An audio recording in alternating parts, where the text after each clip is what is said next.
Je suis Yudeline Cherizard, étudiante de troisième cycle en sciences sociales et humaines. Ma communication porte sur les politiques publiques de sécurité en Haïti. L'objet de recherche, c'était les compagnies privées de sécurité et j'ai cherché à comprendre l'articulation de l'action publique autour de la sécurité, mais le tout à travers les agences privées de sécurité en Haïti.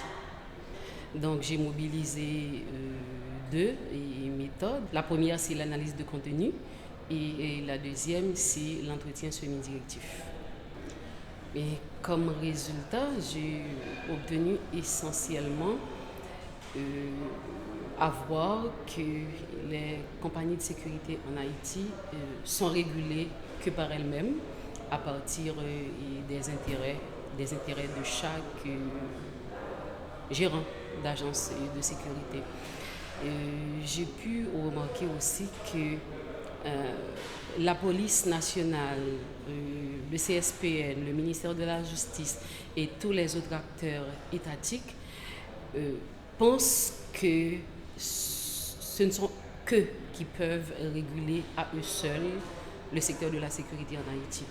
Ceci étant dit, ils n'ont pas tenu compte des autres acteurs qui sont pourtant incontournables dans la gestion des armes à feu en Haïti, spécifiquement au niveau de l'individualisation de cet outil qui est d'ailleurs reconnu par la Constitution. Et concrètement, ce secteur mérite d'être pris en charge et ceci dans de brefs délais, dans la mesure où ces jours-ci, la récurrence des crimes commis par usage des armes à feu sans élucidation, ça pose un gros problème et en Haïti.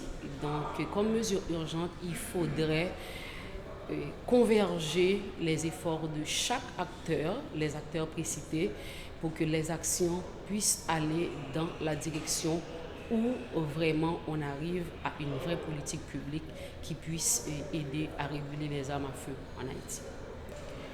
Bien, les principaux problèmes, c'est qu'il y a un cadre réglementaire, mais ce cadre réglementaire par rapport à ce qui se passe quotidiennement et au niveau des agences, ça ne colle pas du tout.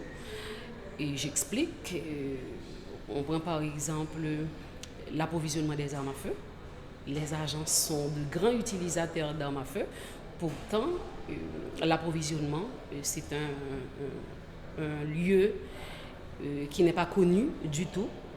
Et comment comprenez-vous que les agences de sécurité puissent aussi acheter des armes à feu entre les mains des individus sur le marché informel?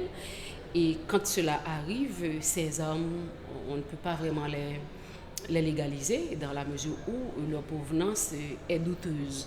Un autre gros problème, c'est au niveau des agents qui portent ces armes.